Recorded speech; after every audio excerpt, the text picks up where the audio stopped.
Honorable Deputy President, let's now move to the next topic of our conversation this evening, and this will be on the matter of national security. You were recently in Elgeyo-Marakwet County, where you promised the people of Kerio Valley that you would do everything in your power to secure them. You've also been visiting other parts of this country, Marsabit, Baringo, Samburu, Laikipia, West Pokot. More than 300 people have died in the last 7 months alone in this country, killed by armed bandits. Livelihoods are lost. Children have not gone to school. Children have been killed. Kerio Valley residents have even petitioned the UN Secretary General, saying that their government has failed to provide them with security. In your manifesto, you say that security is a cornerstone of protecting people's livelihoods. Why has the government of Kenya, in which you've served as an assistant minister, as a minister, as a deputy president, been unable to secure the people of these counties? I quite agree with the feeling of many Kenyans. In fact, it's yesterday. It's not even last week. It's yesterday. I was in Elgeyo-Marakwet, and one of the leaders there told us we have buried 114 people in that neighborhood. So it is indeed a live and serious matter. You have seen me in when we came into office in 2016. I called all the leaders from Baringo, Elgeyo-Marakwet, Pokot, Samburu, and we had a serious leaders meeting in my office in Karen. And because of that meeting, for about 3 years, we went round, we mobilized all the governors, and we provided National Police Reserve in all those areas. And the situation was under control. But when we came into the handshake arrangement, a false narrative, very unfortunate false narrative was rolled out that, all these National Police Reservists in Elgeyo-Marakwet, in Baringo, in West Pokot, were actually a militia that William Ruto would use at some point. And all the National Police Reserve were withdrawn. A very reckless act. And with the withdrawal of the National Police Reserve, the situation went south. And that is why I was saying yesterday in Elgeyo-Marakwet that we will do whatever it takes. And today, there is a program to build security outposts.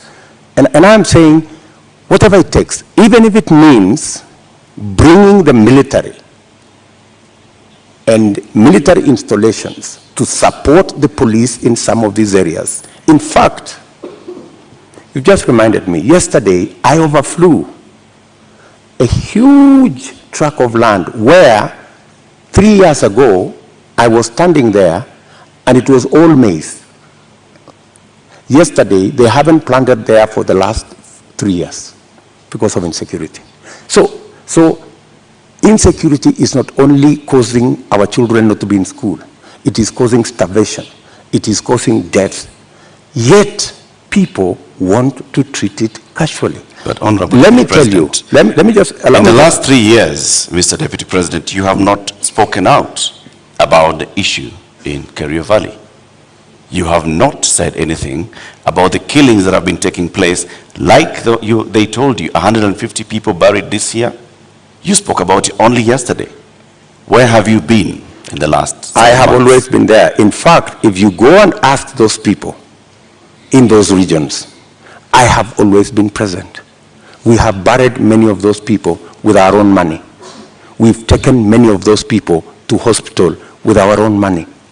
I I have deployed my personal resources to deal with that situation because I know it was a political, a political agenda. You know, the withdrawal of the National Police Reserve was really an unfortunate act, but because it was intended to punish William Ruto, you know, never mind that many people lost their lives, is a real tragedy, but that is the nature of our politics in Kenya. Honorable Ruto, unfortunately. Honorable Ruto, you're saying that was done to punish you? What other explanation would you have? You go withdraw security personnel in the whole of that whole region, you know, you subject people to... How would that punish you, Honorable Ruto? Because I am the one who had led the whole, in fact, I am the one who had taken charge. In fact, I was there every 2 weeks in that region. I was there every 2 weeks. I am the one who mobilized the resources. I am the one who mobilized the security men, the identification of the National Police Service. And so it looked like it was about me. It was never about me. Did you mobilize those resources on a personal basis or as Deputy President? As Deputy President. So why would your government punish the Deputy President? You live in Kenya, my good friends. And I am failing to understand it, sir. And you know... Are you telling the people of Kerio Valley that 150 of them have been buried this year alone just because a government is punishing the Deputy President? Not just that. The Kimwarer and the Aror dams were cancelled intentionally to punish my supporters. That's it. We will come to that, sir.